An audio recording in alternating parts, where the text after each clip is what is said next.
दिवसाची सुरुवात अशी बरोबर आपल्याला दिवसामध्ये असे काही बरेच फोन कॉल येत असतात. अ, कोणी बँकेचं लोन पाहिजे का, कोणी घरासाठी लोन पाहिजे का, की तुम्हाला आम्ही इतके पैसे गुंतवा, तुम्हाला आम्ही फुकट घरं देऊ, कमी किमतीमध्ये घरं देऊ.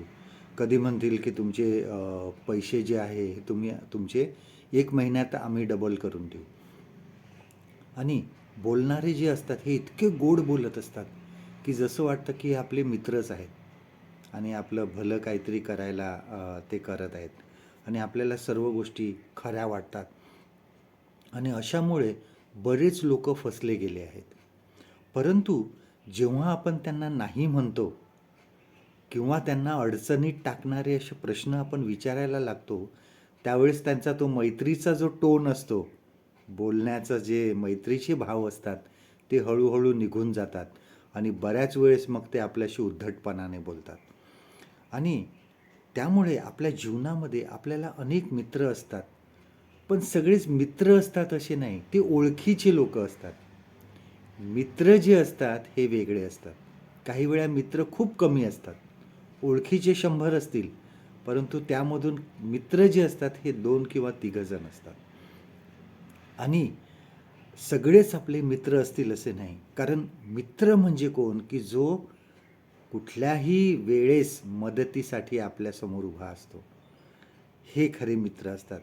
काही जण असे पण मित्र आहेत खरे मित्र, जे वर्षभर भेटतसुद्धा नाही, फोनवर बोलत असतात किंवा मेसेज करतात किंवा कधी तेही करत नाही, परंतु तरी त्यांना एकमेकांना असा विश्वास असतो की हा माझा मित्र, मी कधीही हाक मारली तर माझ्यासमोर उभा राहील मदतीसाठी. एवढा विश्वास काही जणांना असतो. ही खरी मैत्री असते.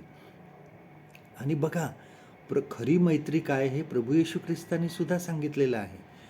योहान कृष शुभवर्तमान ह्याचा 15वा अध्याय 13वं वचन प्रभू येशू ख्रिस्त काय म्हणतो बघा. Gospel of John chapter 15 and वर्स 13. ह्यामध्ये असं म्हणतं की आपल्या मित्राकरिता आपला प्राण द्यावा, यापेक्षा कोणाची प्रीती मोठी नाही. बघा, खरी मैत्री का आहे. आणि प्रभू येशू ख्रिस्त हे वचन सांगून नुसता थांबला नाही, तर त्याने ते वधस्तंभावर सिद्ध करून दाखवलं. आपल्याला त्यांनी मित्र म्हटलं आणि आपल्या मित्रांसाठी त्यांनी आपला प्राण दिला. आपल्या पापासाठी तो मरण पावला आणि त्याचे प्रत्यक्ष त्यांनी वधस्तंभावर आपल्याला दाखवून दिले. जेव्हा आम्ही ख्रिस्ताच्या वचनाप्रमाणे चालतो, त्याच्या आज्ञा पाळतो, तेव्हा आमची जी मैत्री आहे ती अधिक घट्ट होते ख्रिस्ताबरोबर. देवाजवळ प्रार्थना करा की आमची मैत्री जी आहे प्रभू येशू ख्रिस्ताबरोबर ती पोकळ नसावी, वरवरची नसावी. आम्ही चांगल्या परिस्थितीमध्ये आहो म्हणून आम्ही त्याच्याशी प्रेमाने बोलतो, अशी मैत्री आपली नसावी. कुठल्याही परिस्थितीमध्ये, सुखात किंवा दुःखात, प्रभू येशू ख्रिस्ताबरोबरची आमची जी मैत्री आहे ती टिकून राहावी आणि ही एवढी घट्ट मैत्री इतरांना सुद्धा दिसावी आणि त्यांनीसुद्धा ख्रिस्ताला मित्र म्हणावे, असं आपल्या जीवनातून घडू द्या. आजचं देवाचं वचन आपल्यासाठी हे आहे. योहान कृष शुभवर्तमान ह्याचा 15वा अध्याय 14वं वचन. Gospel of John chapter 15 and वर्स 14. मी तुम्हास जे काही सांगतो ते तुम्ही कराल तर तुम्ही माझे मित्र आहात.